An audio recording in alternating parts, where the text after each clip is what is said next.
নমস্কার বন্ধুরা, কেমন আছো? আজ রথের মেলা দেখতে গিয়ে আমি রথে দোকান দিলাম। প্রথম থেকে শুরু করছি। আজ ছিল কেশরকুন্দায় রথের মেলা।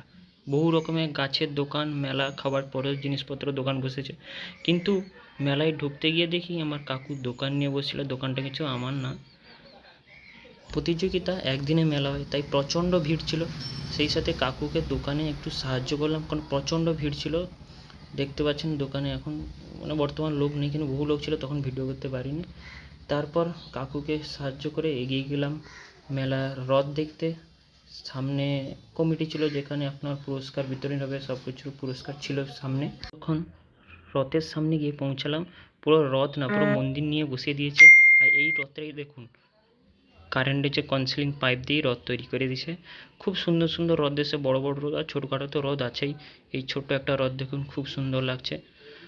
আর এইদিকে একটা ছোট্ট রথ আছে। তো শেষ হয়েছে কবে? আজকে আগস্ট মাসে আবার রথ মেলা, এরকম অনেক জায়গায় হয় কম্পিটিশান। সমস্ত রথ দেখে একটা গাছ দোকান থেকে একটা আমলকি গাছ নিয়ে বাড়ির উদ্দেশ্যে রওনা দিচ্ছি। ব্লগটা কেমন লাগলো অবশ্যই বলবেন, আর এরকম নতুন নতুন ব্লগ পেতে আমাকে ফলো করুন। টাটা।